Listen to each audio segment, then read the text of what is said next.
તો આ તરફ બનાસકાંઠામાં ભારે વરસાદથી હાલાકીના દ્રશ્યો આવ્યા સામે થરાદમાં વરસાદી પાણી ભરાયા છે।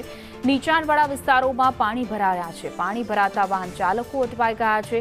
વાહન ચાલકો વાહનોને ધક્કો મારવા મજબૂર બન્યા છે, કારણ કે અનેક એવા વાહનો પાણીમાં બંધ પડી રહ્યા છે।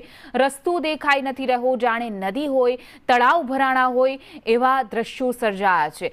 અનેક એવા થરાદના નીચાણવાળા વિસ્તારો છે, પાણીમાં ગરકાવ છે।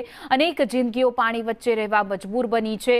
અનેક ગામડાઓ જેના સંપર્ક તૂટી ગયા છે, જનજીવન ખોરવાયું છે।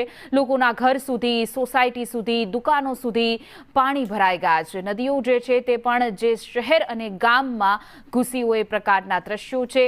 રસ્તો જોઈ શકાય, આખો પાણીથી તરબોળ થયો છે।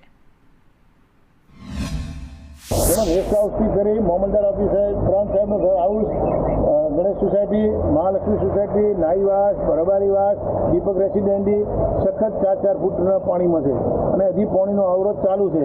થરાદ મીઠા હાઈવે એ 4 ફૂટ કમ્પ્લીટ કોલેજથી કરીને ભારતમાલા સુધી પેક છે, એટલે બધું આધાર પાણીની વિવિધ પરિસ્થિતિ, પાણીનો અવરોધ ઘણો છે। 24 કલાક હજી આગાહી છે।